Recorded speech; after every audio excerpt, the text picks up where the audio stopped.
El gran arte es la expresión exterior de una vida interior en el artista, y esta vida interior resultará en su visión personal del mundo.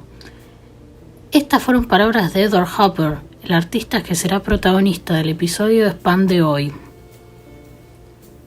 Sé que es difícil hablar sobre una pintura o sobre un artista visual sin poder ver el cuadro o la obra, pero les propongo que mientras escuchan este podcast busquen en Google el cuadro Nighthawks de Edward Hopper y vayan siguiendo con la mirada toda la pintura y escuchen el podcast mientras miran la foto de la pintura para entender mejor de qué se trata lo que les estoy contando.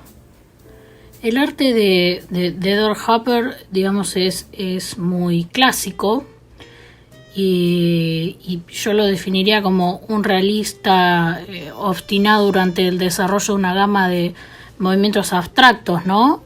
Las pinturas de Edward Hopper son limpias, suaves, casi demasiado reales y él consistentemente sobrio y sutilmente sugerente.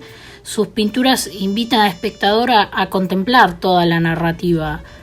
Al representar individuos que generalmente estaban aislados y desconectados de su entorno, Hopper se centró en la soledad de la vida moderna, sobre todo. Su obra sugiere mucho sobre la experiencia emocional, así como también las vidas y la psicología interna de cada sujeto, ¿no? Edward Hopper fue el que abrió el camino hacia el expresionismo abstracto, digamos. Según el diario de la esposa de Hopper, Josephine, la pintura de los Nighthawks, que vendrían a ser noctámbulos en español, se completó el 21 de enero de 1942 en Nueva York, pocas semanas después del bombardeo de Pearl Harbor. Por esta razón, el trabajo a menudo se ve como una expresión de alienación en tiempos de guerra. Captura la paradoja de la soledad en la vida urbana y, a pesar de ser la obra maestra de Hopper, es sobre una crisis existencial, digamos, ¿no? Donde un grupo de individuos se desvela en la quietud de la ciudad de Nueva York y sigue siendo no solo una de las pinturas más reconocibles, sino también identificables en el arte estadounidense del siglo XX. Y por eso hoy voy a analizar un poco las profundidades nostálgicas, ¿no? de esta obra maestra moderna. 4 supuestos extraños se sientan alrededor de la barra de un restaurante nocturno. Las figuras están físicamente cerca, pero psicológicamente tal vez a kilómetros de distancia, y vayas a saber uno dónde.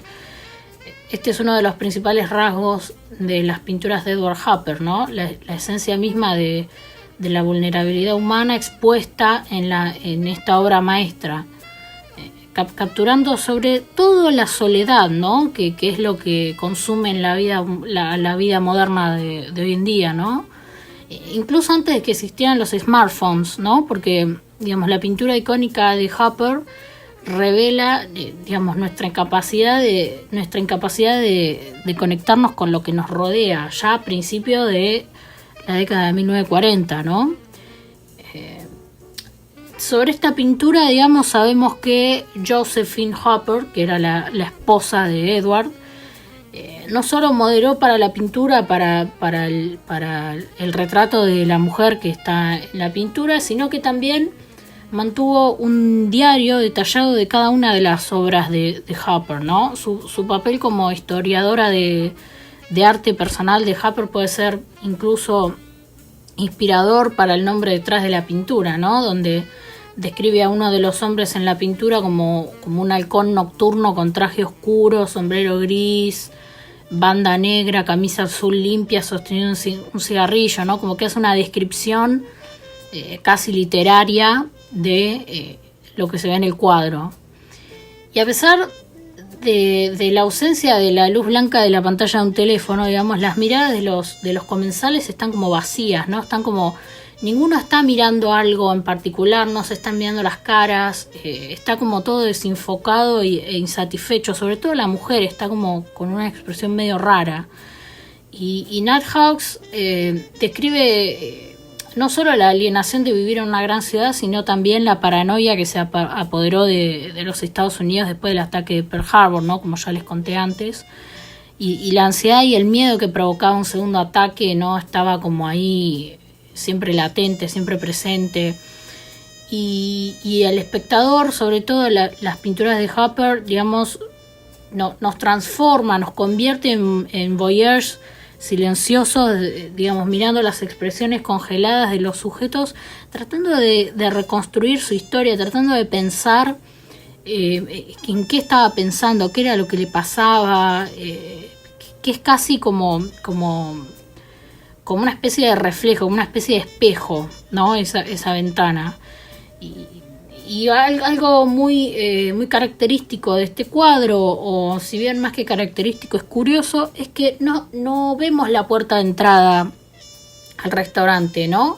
Sino que nos quedamos afuera, ¿no? Encarando el papel de transeúnte, de neoyorquino solitario, cegado, digamos, por tonos fosforescentes, por las luces de neón de la ciudad, por los tonos saturados.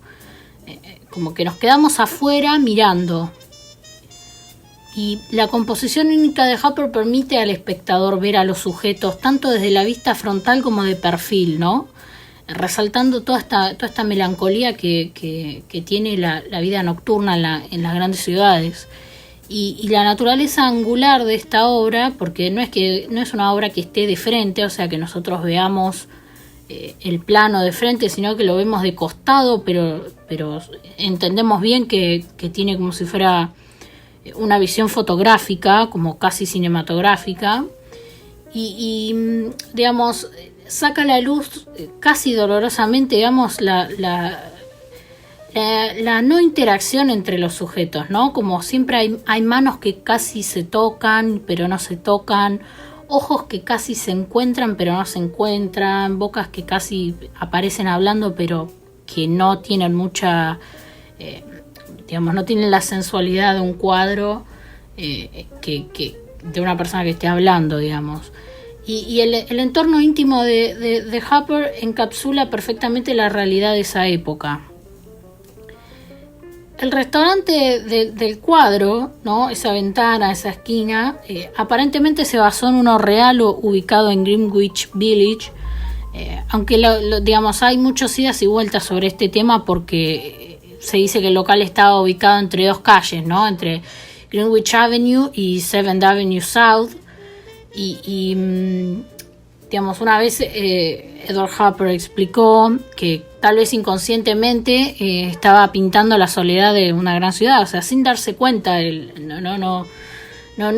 Nunca él reconoció si había sido de manera intencional o no, pero bueno, esta Nighthawks, estos noctámbulos, digamos, es una imagen que se asocia con la soledad desde ya, y resulta extrañamente seductora, digamos, ¿no? Estas figuras que posan en taburetes a lo largo de esa esbelta encimera, ¿no? Esa barra larga, la luz, cómo se proyecta en un juego de sombras y sobre todo en la calle, ¿no? En lo que vemos de la vereda.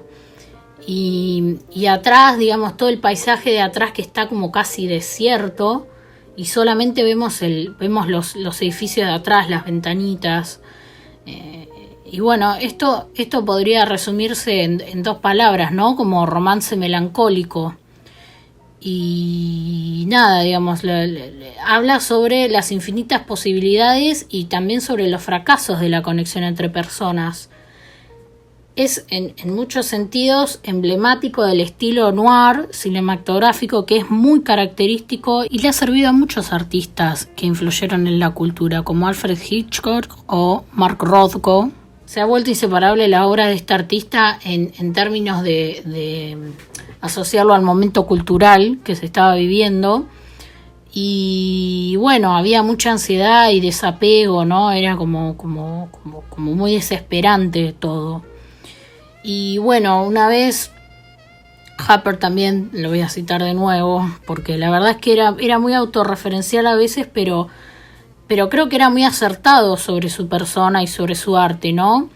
Él creía que los pintores de la escena americana hacían caricaturas de los Estados Unidos, de la sociedad de Estados Unidos, o sea, lo caricaturizaban. Y él decía que él siempre quiso hacer eso, ¿no? Es un poco sádica y un poco sarcástica la pintura de Hopper, vista en esos términos. Y Hopper siempre vio sus pinturas como más que una manifestación de una estética exclusivamente estadounidense. Ya pasaban a ser algo personal, ¿no? Es como la expresión de su esencia interior, como él mismo la describió en muchas oportunidades. Por eso es que sus composiciones representan un retrato psicológico de un artista que era más bien introspectivo, ¿no? Que buscaba capturar el alma de las personas, ¿no? Como casi fotográfico. Incluso cuando representaba escenas imaginadas, ¿no? Que no estaba copiando algo que era exactamente una réplica de algo real. Muchas de sus obras ilustran relaciones románticas con algunos problemas. Una vez su esposa Josephine dijo que a veces hablar con Edward era como dejar caer una piedra a un pozo, excepto que nunca se escucha el ruido cuando toca el fondo, o sea, como que nunca golpea cuando toca el fondo. Es como una cosa que es un artista que tiene mucho trasfondo y muy profundo, sobre todo. Y pintura tras pintura, las parejas abatidas, sobre todo siempre hay parejas o siempre hay una mujer, siempre hay un hombre que está como con problemas. Y las parejas abatidas comparten el mismo espacio e incluso parecen existir como en mundos completamente diferentes a pesar de estar en una misma escena, ¿no? Y la riqueza narrativa es muy ambigua en las pinturas de Hopper, combinada con su energía sutil y ansiosa, ¿no? Propia de esa época. Le da una calidad atemporal, ¿no? Es más atemporal que anacrónico. Incluso cuando están claramente asociadas con la América de mediados de siglo, nos permite proyectar detalles de hasta nuestras propias vidas en su mundo pintado, nuestras propias vidas hoy en día. Y quizás este dominio del estado de ánimo y la atmósfera, ¿no? Como la combinación de figuras humanas con el trasfondo psicológico logrado a través de la línea, el color y la luz, lo que permitió a Hopper triunfar como pintor figurativo, incluso cuando el expresionismo abstracto ya se estaba apoderando de Nueva York y parecía borrar todo lo que vino antes. Se ganó la admiración de sus colegas.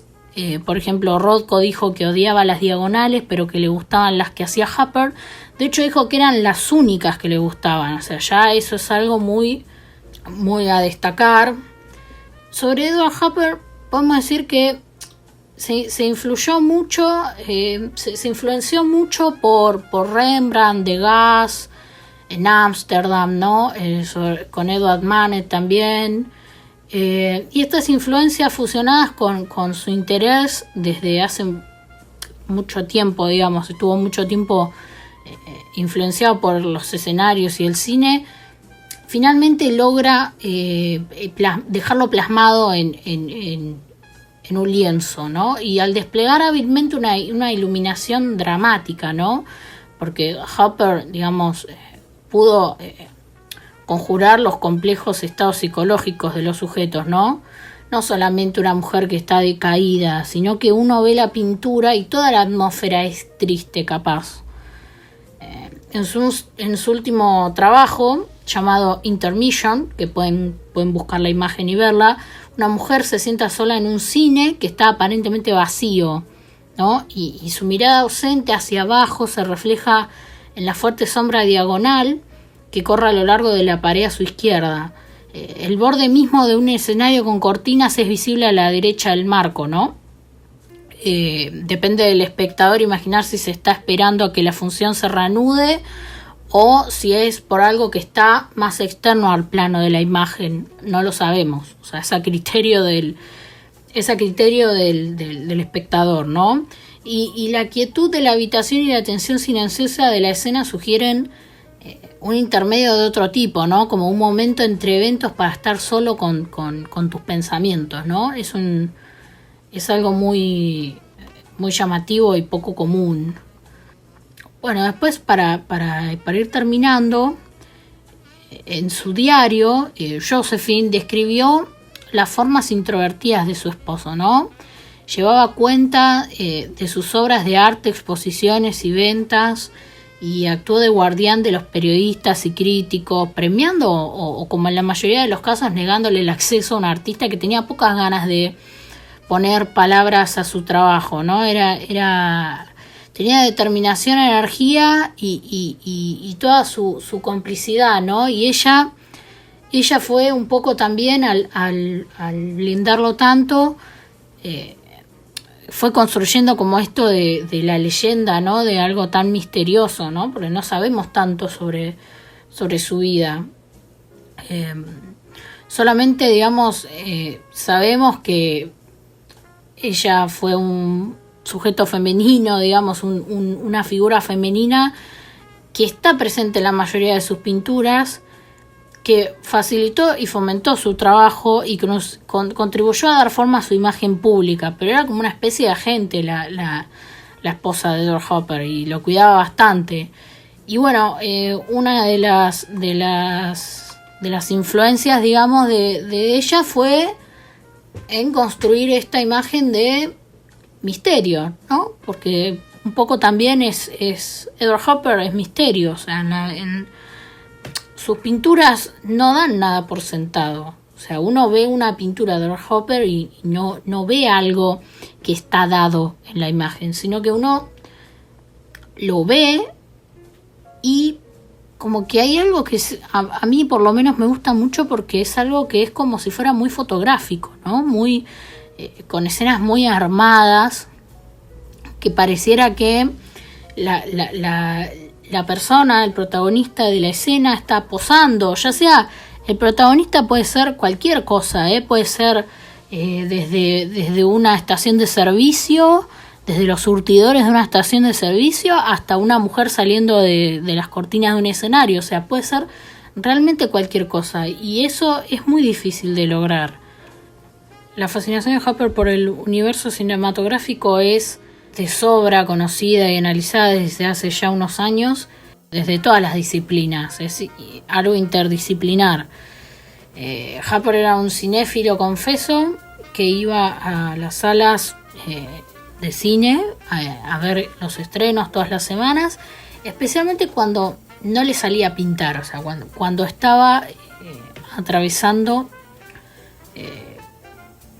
como crisis artísticas en las cuales estaba como nublado, no podía pintar, entonces el tipo iba al cine. El interés técnico por el cine resulta, digamos, en gran medida lógico, teniendo en cuenta la cronología en la cual se estaba moviendo el Edward Hopper, y es lógico como la impronta que la fotografía dejó en los impresionistas, ¿no? La principal circunstancia que permite hablar de Hopper en calidad de pintor cinematográfico pasa por la correspondencia de sus pinturas con el universo del cine. Por un lado, y en particular con su mayor espíritu, que es el motor narrativo, ¿no? La pintura de Hopper es, por definición, narrativa y reta al espectador a buscar historias, ¿no? En esos cuadros. Es como la respuesta a la pregunta: ¿qué ves? ¿Qué hay acá? ¿Qué te transmite? Que esto va en contraste con su labor como ilustrador, ¿no? En la que suministraba imágenes en el sentido inverso. Como ilustrador, Edward Hopper lo único que hacía era contar historias, pero el mensaje ya estaba dado en esa historia. En cambio, en sus pinturas hizo el efecto contrario, ¿no? Y su capacidad para sugerir, ¿no? Historias es el pilar esencial, digamos, para que le da su éxito. Y Hopper hace posible subvertir el estatismo del marco pictórico, ¿no? Incorporando la profundidad espacial cinematográfica, cosa que eso para muchos artistas fue bastante difícil, ¿no? Como darle una ubicación a la cámara, ¿no? La premisa universal de la ubicuidad de la cámara y quedar ligado en el plano de la representación. Es por ello que algunos han visto en el espectador hopperiano una doble realidad, ¿no? De esto de que es capaz de deambular por las escenas que se le presenta y al mismo tiempo habitar el espacio que esos personajes ajenos a toda presencia digamos, transmiten o remiten en esos planos, en esas pinturas.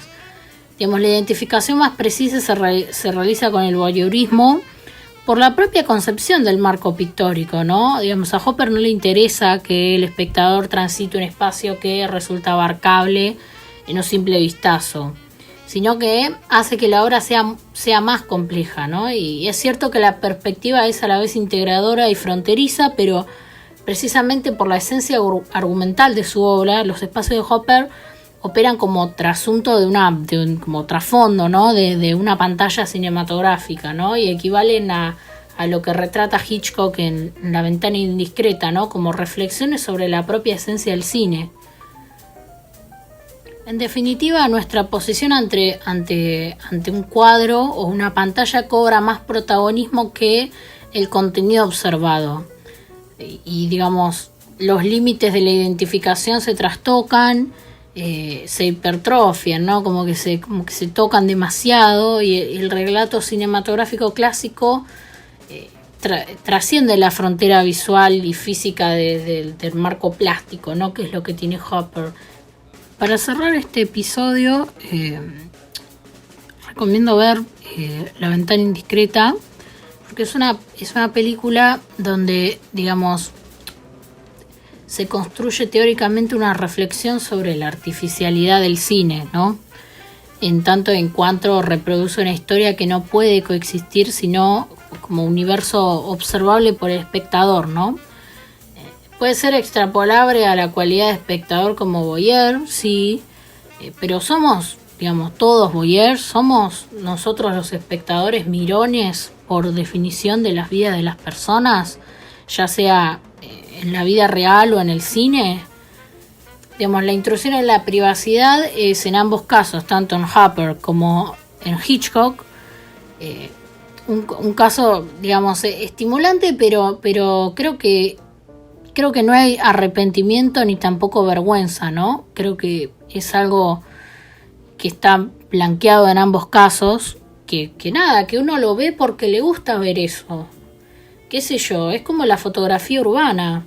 Uno saca fotos de una chica que está tomando un café en el Petit Colón, pero no lo hago porque no lo hago yo, por ejemplo, si lo hice alguna vez, no lo hago porque quiero perseguir a esa chica o a ese chico o a quien sea. O sea, uno lo hace porque es lindo, porque tal vez uno se está tomando un café en un lugar y nada, y se pone a pensar como para abstraerse un poco, ¿qué estará pensando? ¿Qué le pasará?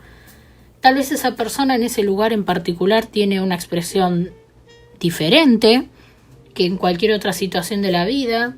Tal vez se toma un café y piensa en lo que tiene que hacer mañana, y tal vez si me la cruzo en el subte no está pensando en eso. Entonces, nada, digamos, ahí está como blanqueada esta curiosidad y este morbo, ¿no? De ver qué le pasa al otro cuando está pensando en nada o cuando está ido. Nada, es como adentrarse en un universo que nos muestra al fin y al cabo proyecciones de nuestra propia realidad, ¿no? Con la cual la distancia no nos sirve para hacer catarsis, ¿no? La distancia de lo pictórico a lo real nos sirve para hacer catarsis. Pero bueno, al mismo tiempo tenemos nosotros los espectadores plena conciencia del alejamiento virtual que hay ahí. Por eso es que yo cuando veo a esa señora sentada en el Petit Colón no me voy a sentar con ella ahí a charlar. La miro desde lejos y trato de yo misma crearme una realidad con esa señora. O sea, trato de inventar un relato. Por eso es que Edward Hopper, cuando tenía estos parates de que no podía pintar o no le salía nada, a todos nos pasa a veces que tenemos como crisis artísticas, iba al cine porque el cine era como su fuente su fuente artística, ¿no? Como su inspiración. Y bueno, eso creo que gracias a Dios existe el cine y le ha servido. Y bueno, recomiendo esta pintura, que la puedan ver. Se llama Nighthawks, Noctámbulos. Si ponen Noctámbulos Edward Hopper, o sea, es como bastante conocida, es la más conocida del artista y la más parodiada, ¿no? Porque hay muchas parodias de esta pintura. Y bueno, también recomiendo La ventana indiscreta, que es una película de Hitchcock, que pueden verla en plataformas de streaming, no sé si está en Netflix, pero pueden verla, se puede ver online y se puede ver por Stremio, sobre todo. Recomiendo Stremio porque es gratis, no es ni Netflix, ni Qubit, ni Amazon Prime, pero nada. Y bueno, desde ya les agradezco mucho por escuchar. Espero que hayan viajado dentro de esta pintura como yo. La verdad es que es bastante difícil poner en palabras algo que es puramente visual, pero bueno, si hacen el trabajo de verlo a medida que lo van escuchando, ver otras obras de Edward Hopper y ver la obra en cuestión que les estoy contando, tiene más sentido y puede ser que coincidan o no conmigo. Este episodio no es informativo, ni tampoco es que yo les vengo a enseñar nada, sino que simplemente es un pequeño análisis, algo muy breve para no extenderme demasiado, sobre lo extrapolable, ¿no?, de la figura pictórica a la vida real. Así que nada, muchas gracias por escuchar y nos vemos en el próximo episodio.